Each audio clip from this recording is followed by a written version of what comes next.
Eleanor Grayson had lived 78 years, and for most of them, she'd been the kind of woman who bent like a willow in a storm, resilient, quiet, enduring. Her hands, now gnarled with age, had once kneaded dough for her children's birthday cakes, stitched their torn clothes, and wiped tears from their cheeks. But those children, now grown, had long since stopped seeing her as the pillar she'd been. To them, she was a relic, a burden, someone to be tucked away like an old coat in the spare closet of their sprawling suburban home. The closet wasn't a metaphor. It was real, 6 feet by 4, with a single bulb dangling from the ceiling, casting a sickly yellow glow over shelves of forgotten board games and Christmas decorations. They'd told her it was temporary, just until they sorted things out. Her daughter, Margaret, had said it with a tight smile, her voice syrupy with false concern. "Mom, it's cozy, isn't it? You won't be in anyone's way here." Her son-in-law, Richard, had nodded, his eyes already drifting to his phone. They'd moved her in with a single bed, a wobbly nightstand, and a promise they'd figure out something better soon. Eleanor knew better than to believe them. She'd raised Margaret. After all, she knew the cadence of her daughter's lies, the way her voice pitched up at the end, the way her hands fluttered like nervous birds. Margaret had always wanted more money, more status, more of everything Eleanor couldn't give her. And now, with Eleanor's savings dwindled to nearly nothing after years of medical bills and a bad investment her late husband had made, Margaret saw her mother as little more than a drain. The closet smelled of mothballs and regret. Eleanor sat on the edge of the bed, her hands folded in her lap, and stared at the wall. She could hear them through the thin door: Margaret's sharp laugh, Richard's low murmur, the clink of wine glasses. They were celebrating something, probably another one of Richard's real estate deals. They hadn't invited her to join them. They never did. But Eleanor wasn't as fragile as they thought. Her body might ache, her knees might creak, but her mind was a steel trap, honed by decades of survival. She'd raised 2 children alone after her husband's death, worked double shifts as a nurse, and kept a household running on a shoestring budget. She'd learned to read people, to see through their masks, and she'd seen the way Margaret's eyes lingered on the bank statements, the way Richard's voice hardened when he mentioned taking care of things. It started with a letter, tucked in the back of a drawer, crumpled and yellowed. It was a bank statement from years ago, one she'd never seen. Her name was on it, but so was Margaret's.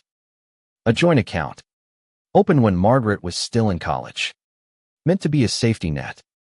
Eleanor had forgotten about it, assuming it was closed long ago. But the balance, $12. $3.47, stared back at her like a secret whispered in the dark. She hadn't touched it. Margaret hadn't mentioned it.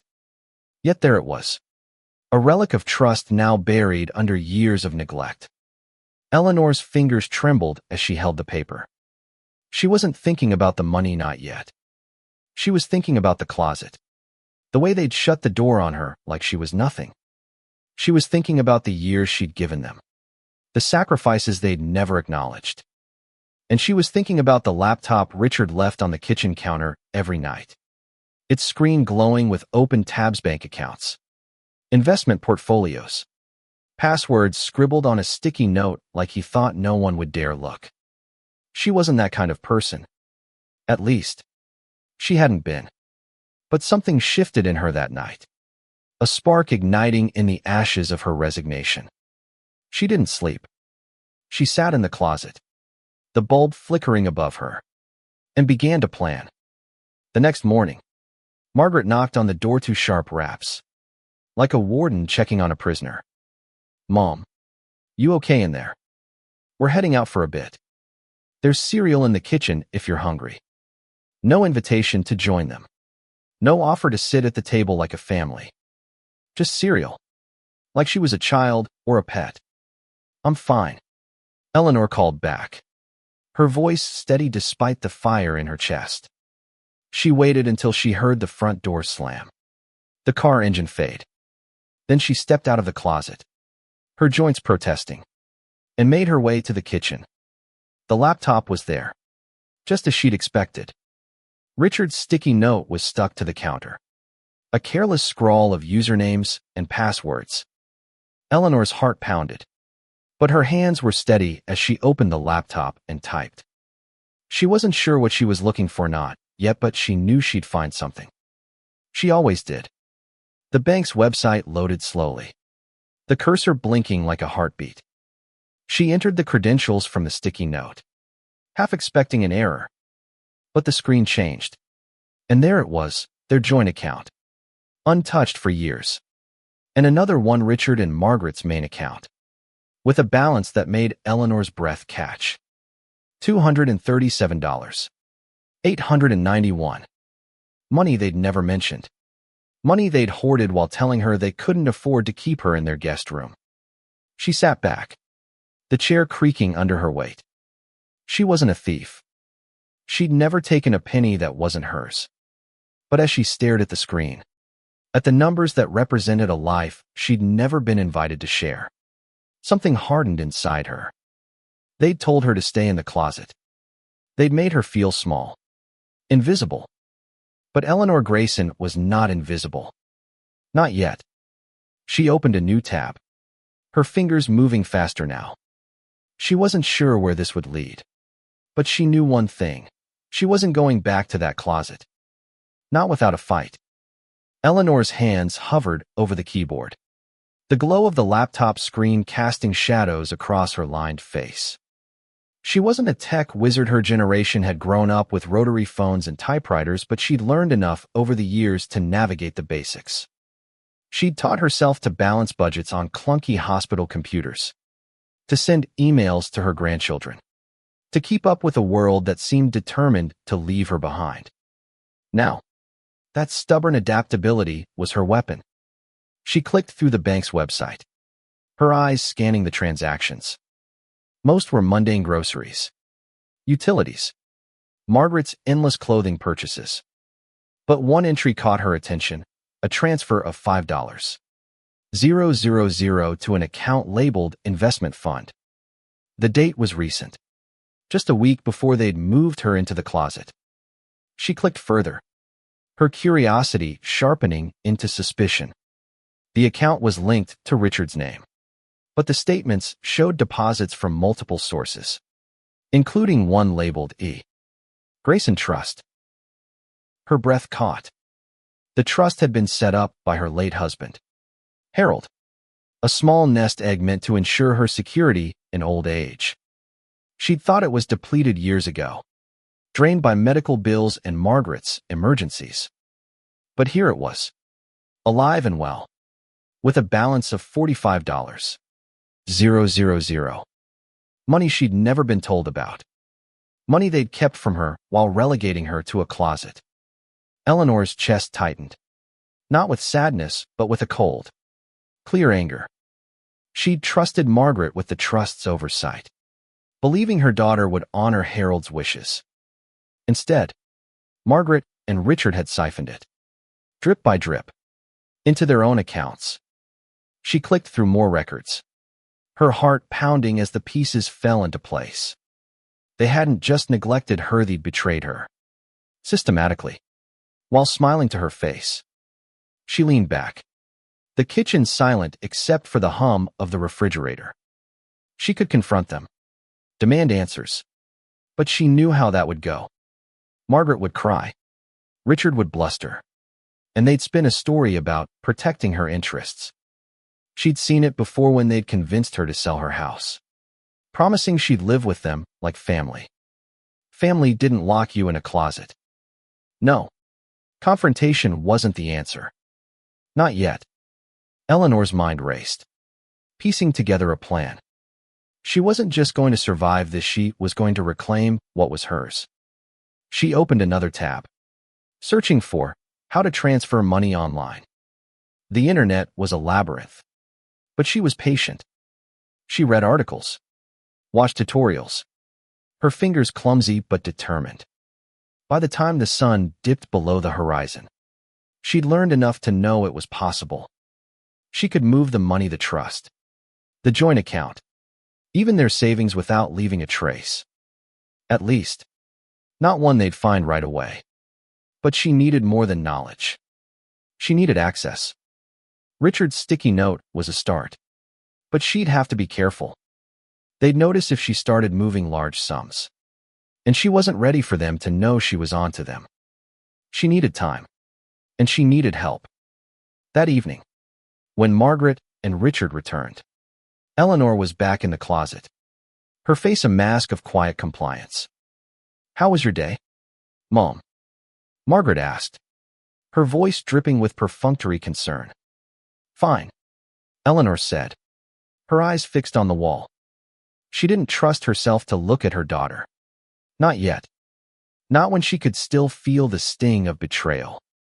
That night, she didn't sleep. She lay in the narrow bed, listening to the house settle, her mind churning. She thought of her old friend Clara, a retired accountant who lived across town.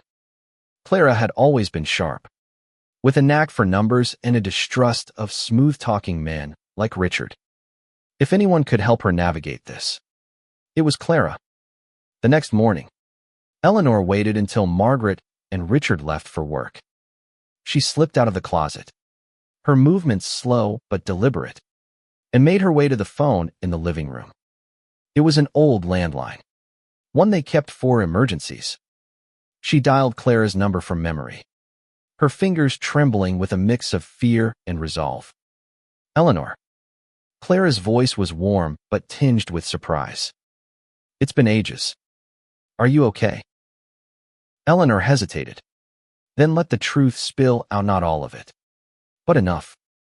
The closet, the bank accounts, the betrayal. Clara listened, her silence heavy with understanding. When Eleanor finished, Clara didn't hesitate. "Come to my place. We'll figure this out together." It wasn't easy to leave. Eleanor had to wait for the right moment, when Margaret and Richard were distracted by one of their endless social events. She packed a small bag, just a change of clothes, her journal, and the bank statement she'd found. She took a cab to Clara's apartment, her heart racing as the house disappeared behind her. It wasn't freedom. Not yet. But it was a start. Clara's apartment was small but warm, filled with the scent of lavender and the clutter of a life well lived. Over cups of tea, Eleanor laid out everything, the accounts, the passwords, the trust. Clara's eyes narrowed as she listened, her accountant's mind already at work. "They've been stealing from you," she said flatly. "But they're sloppy. We can use that."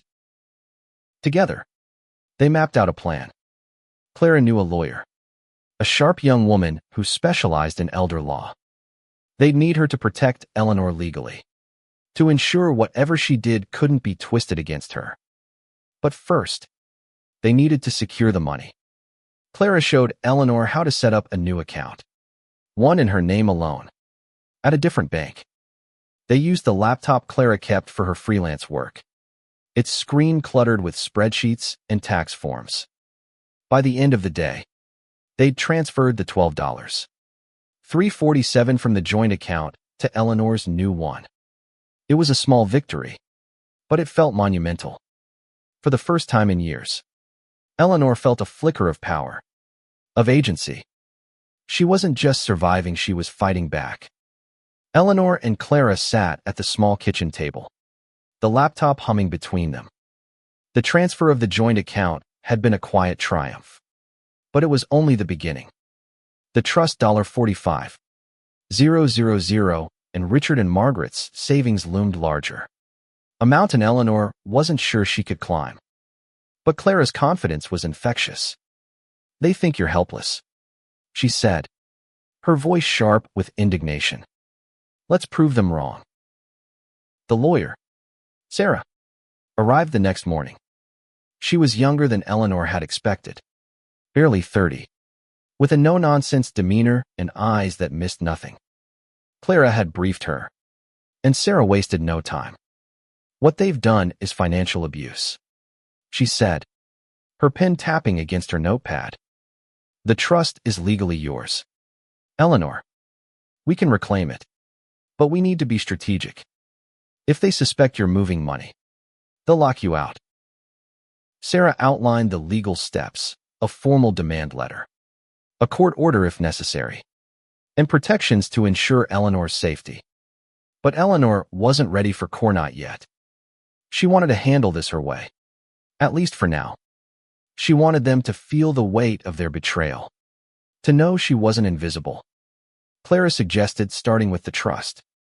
It was in Eleanor's name, after all, and Margaret's access was a breach of fiduciary duty.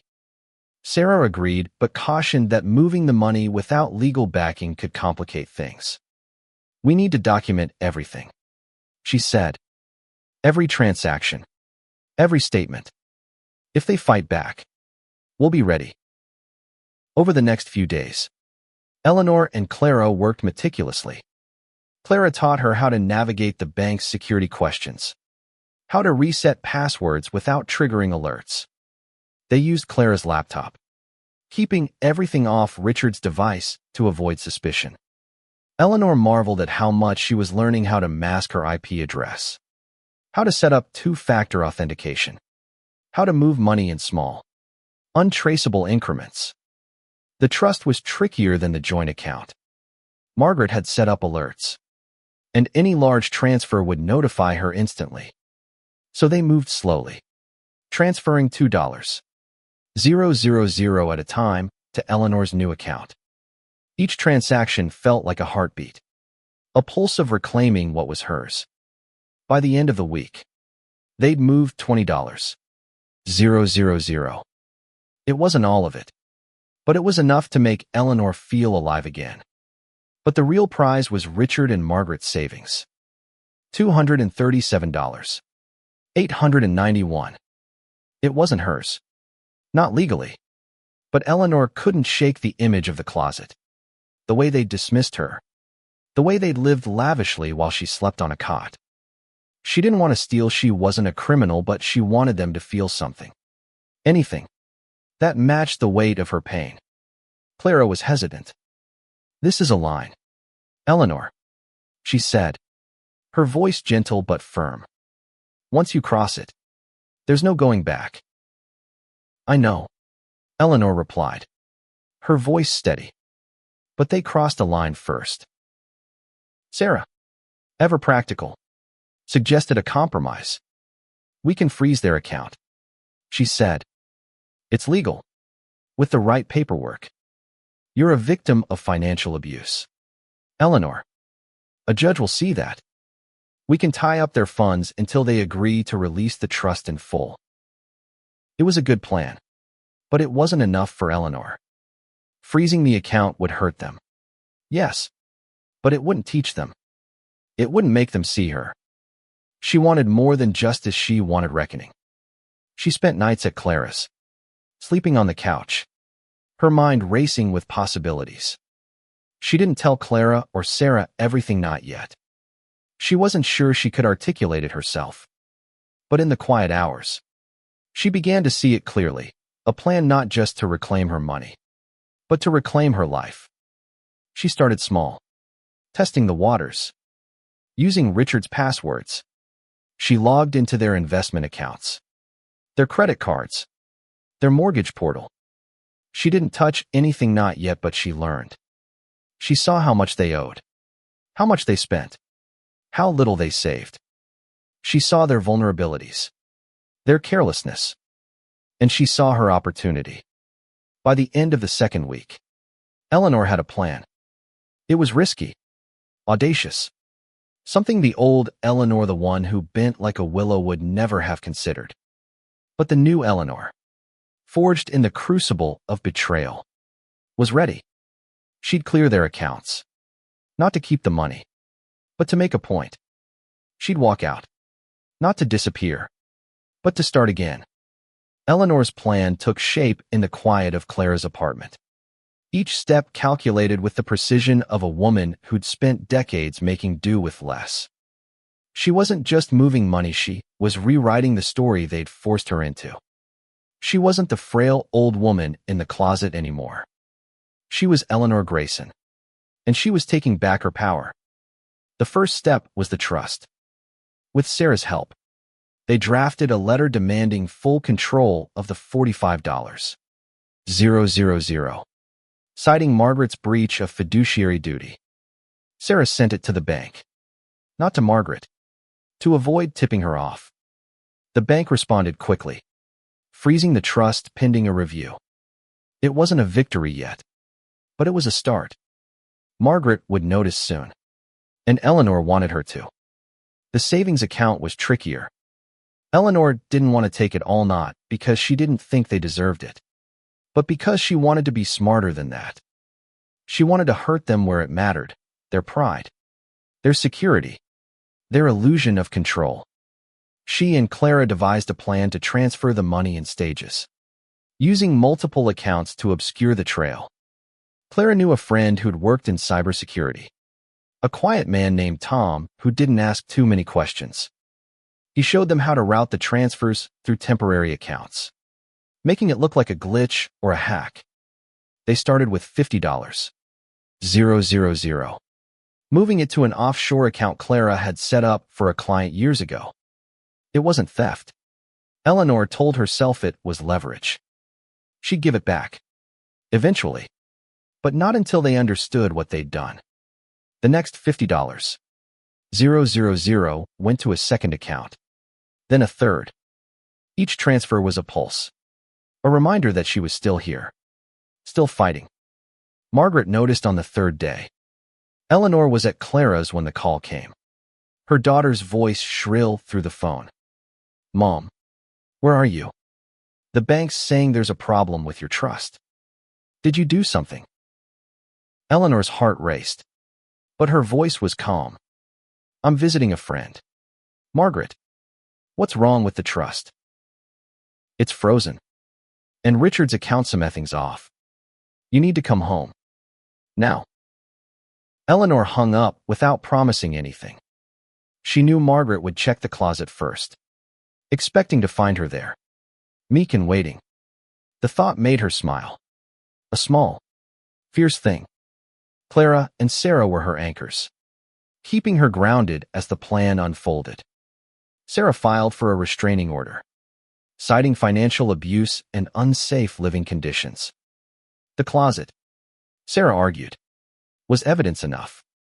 Clara kept the transfers moving, her fingers flying over the keyboard as she muttered about sloppy rich people and their sloppy passwords.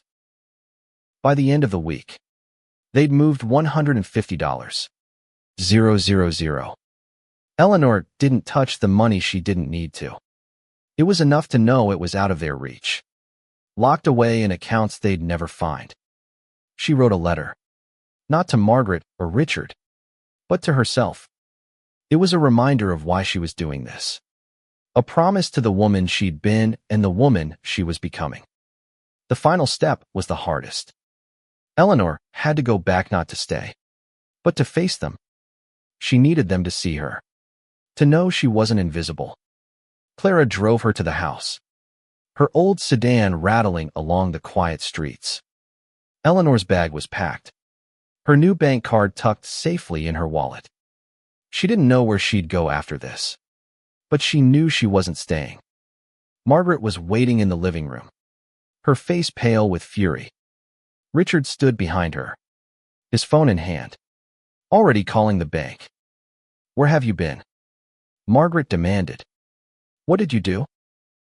Eleanor looked at her daughter, really looked at her, and saw the woman she'd raised flawed.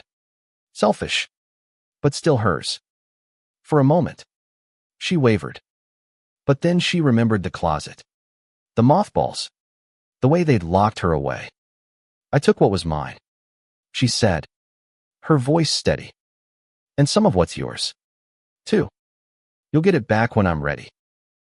Margaret's mouth fell open, but no words came out. Richard sputtered, his face red. "You can't do this. We'll call the police." "Go ahead," Eleanor said. but you might want to explain the closet first. She turned and walked out, her steps slow but sure. Clara was waiting in the car, her smile wide and fierce. "Ready?" she asked. Eleanor nodded. "Ready." Eleanor didn't look back as Clara's car pulled away from the house. The weight of what she'd done settled over her. Not heavy but grounding, like a stone in her pocket. She'd taken their money. Yes, but more than that. She'd taken back her dignity. The closet. The lies. The years of being pushed aside, they couldn't erase that. But they'd feel it now. Clara drove to a small diner on the edge of town.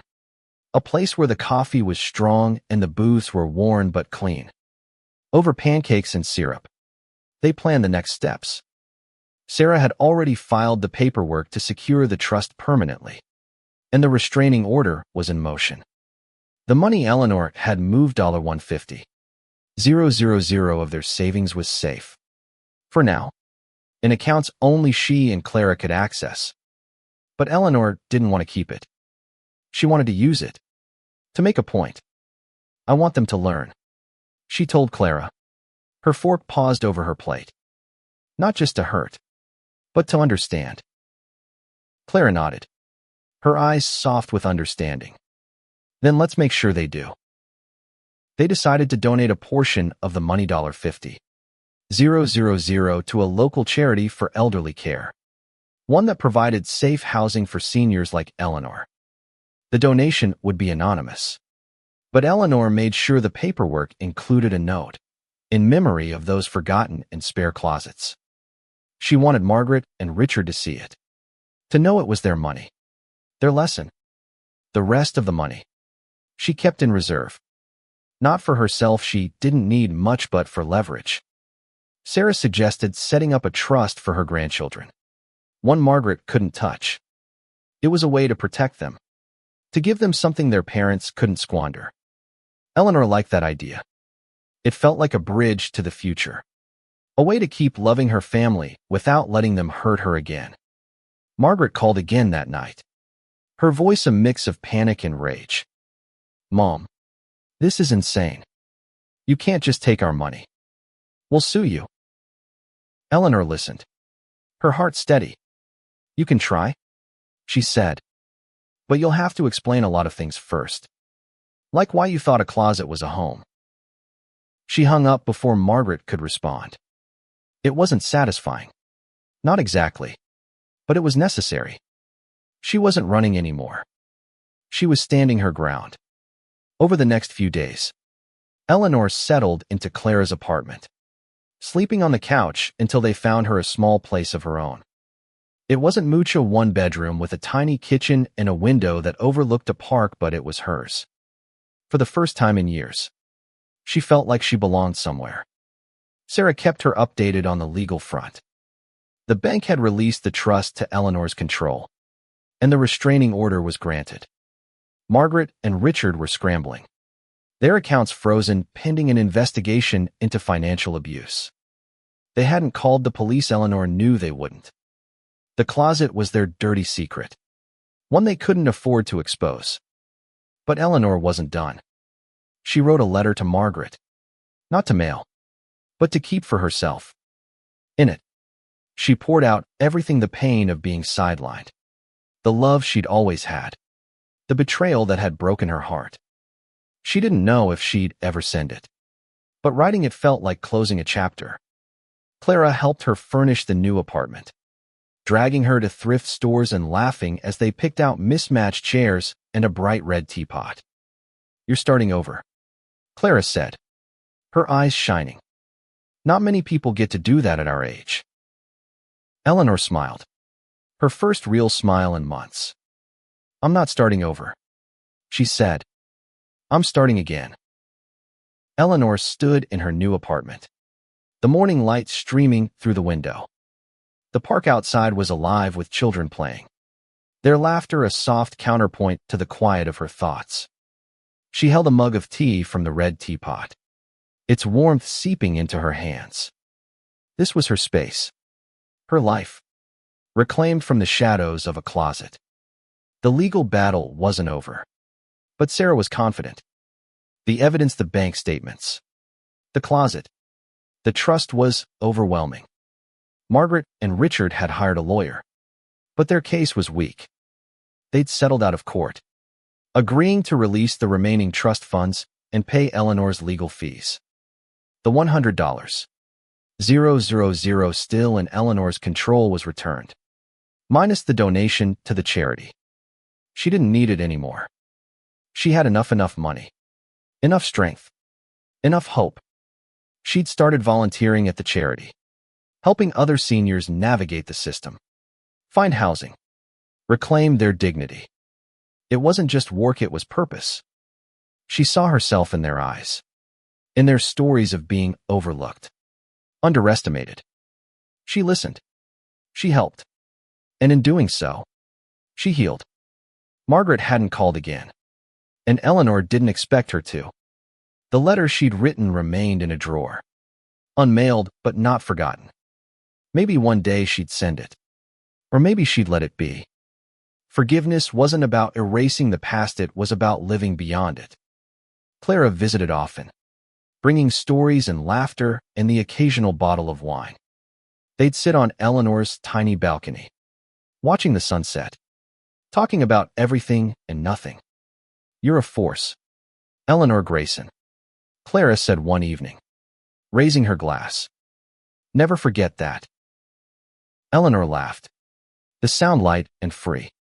"I won't," she said. "Not anymore." She thought about the closet sometimes, not with anger, but with clarity. It had been a prison, yes, but it had also been a crucible.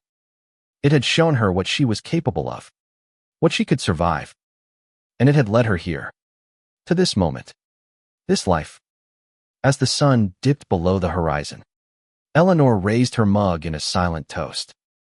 To the woman she'd been, the woman she'd become, and the years still ahead. She wasn't invisible. She never had been.